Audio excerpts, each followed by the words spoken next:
আমি না ভোট দিব, আমার পয়সা নাই সরকারের কাছে, আমি কর দেই নাই বা আপনি দেন নাই বা আপনি দেন নাই, আমি তো নায়ের পক্ষে। নায়ের পক্ষের লোকের টাকা হ্যাঁ পক্ষে খরচ করছেন কেন আপনি?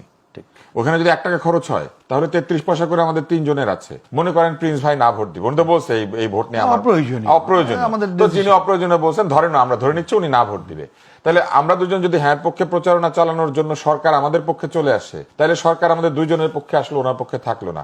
সরকার কি এইভাবে ভাগাভাগি করতে পারে? হ্যাঁ সাথে না যেহেতু আছে, তাহলে না দেওয়ার অধিকারও মানুষের আছে।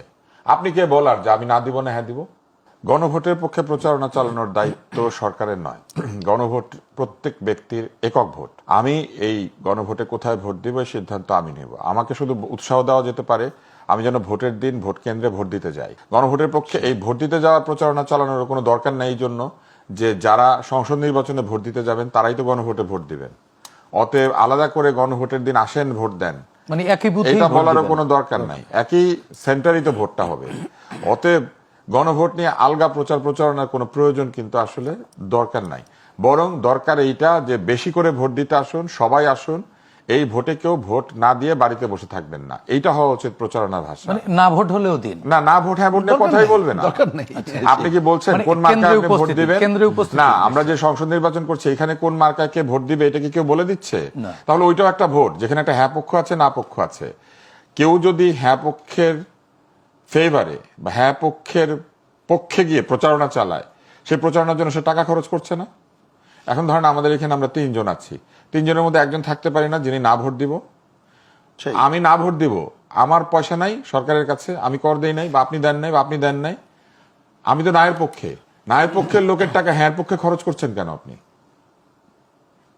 ওখানে যদি 1 টাকা খরচ হয় তাহলে 33 পয়সা করে আমাদের 3 জনের আছে।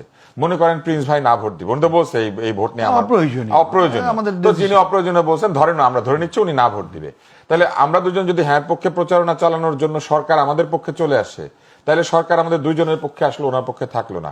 সরকার কি এইভাবে ভাগাভাগি করতে পারে? হ্যাঁ সাথে না যেহেতু আছে, তাহলে না দেওয়ার অধিকারও মানুষের আছে। আপনি কে বলার যে আমি না দিব না হ্যাঁ দিব?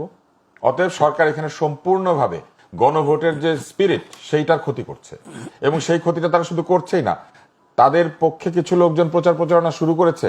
আপনি হ্যার বাক্সে দিলে আপনি আজাদির পক্ষে, আর নার বাক্সে দিলে আপনি গোলামির পক্ষে। তা আপনি দেখি গোলামির পক্ষে যাওয়ার জন্য কিছু লোককে সুযোগও তৈরি করে দিলেন না দিয়ে।